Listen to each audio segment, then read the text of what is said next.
The red light cameras are generating a lot of controversy because neighbors fear that the city is just generating money.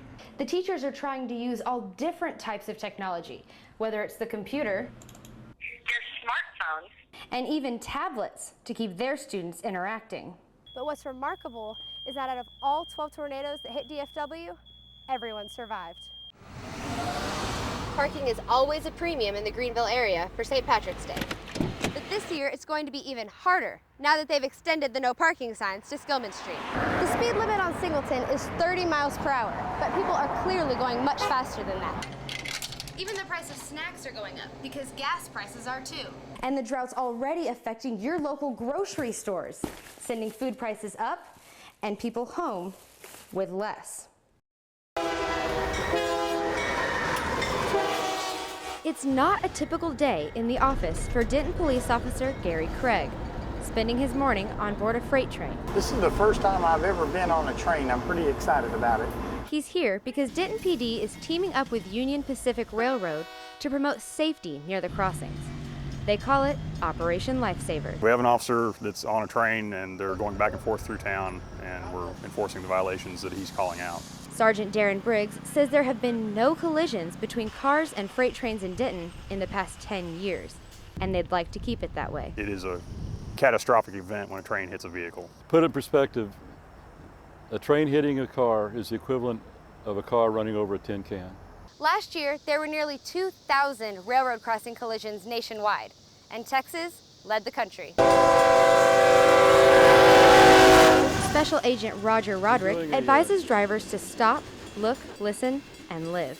And be careful to not violate any laws at railroad crossings. Fair to yield to the train, stopping within 15 feet of a railroad track, not making a full stop. Denton traffic officers say racing to beat the train is very unsafe and could be deadly. It's not worth someone getting hurt. You're playing Russian roulette with your life or someone else's life. They hope this effort leaves a mark on these tracks. In Denton, Ashley Claster, NBC5.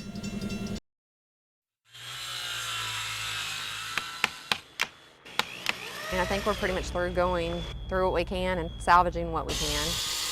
Less than 24 hours after a tornado hit Forney, 3-year-old Connor Pierman only has one concern. He can't find his toy. What happened to your dinosaur? I don't know. Right up there. But for everyone else, including Sherry Enix, a bigger question is left unanswered. Are you kidding? They never found the bathtub? No. I was there. I was there. When the storm first started, Sherry took cover in the bathtub with her grandkids right here. But once the tornado was over, they pulled Sherry out of the rubble all the way over here. But the bathtub was nowhere to be found. Her daughter is left confused and can't figure out what happened that day. Did she get sucked out of the tub? Did she flip? Did it flip? We don't know. All they know is Sherry is now a hero to 3 little kids. One of the children was Abigail Jones. She was so scratched and bruised, she had to go to the hospital. Another was Sherry's grandson, Lane Miller. And the last was Connor. I don't think I'd be alive if I didn't have done it. I don't know anything any different. I don't know what would have happened if I wouldn't have gotten the bathtub. In Forney, Ashley Claster, Channel 8 News. Look at these stalks. They've eaten all the leaves off of it.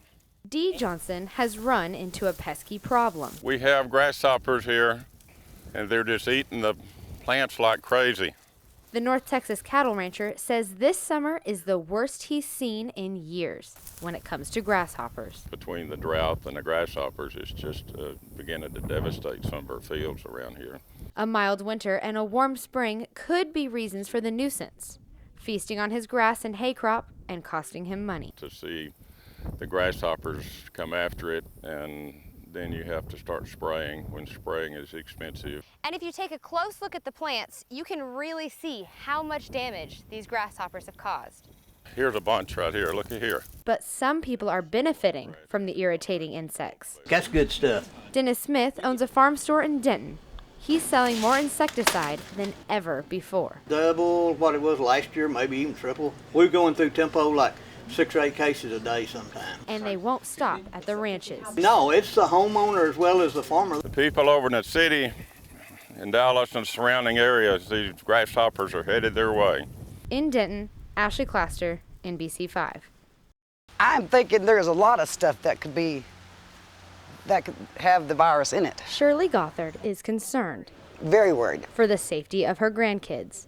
Mosquitoes tested positive for the West Nile virus just a few blocks from her Denton home. And the city of Denton does need to be doing something about it. The city bumped up its mosquito risk level to level 4. We found the mosquitoes, they have tested positive for the virus, and to just make everybody aware of the situation. Ken Banks is Denton's Environmental Services Director.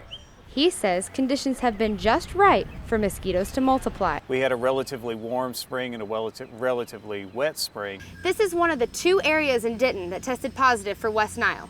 And if you live around these areas, there are still some things you can do to protect yourself. Look around your home and try to find any areas that might have water. Change out your bird baths every few days. Gothard is listening, checking her backyard for stagnant water. My little grandkids have a swimming pool in the backyard.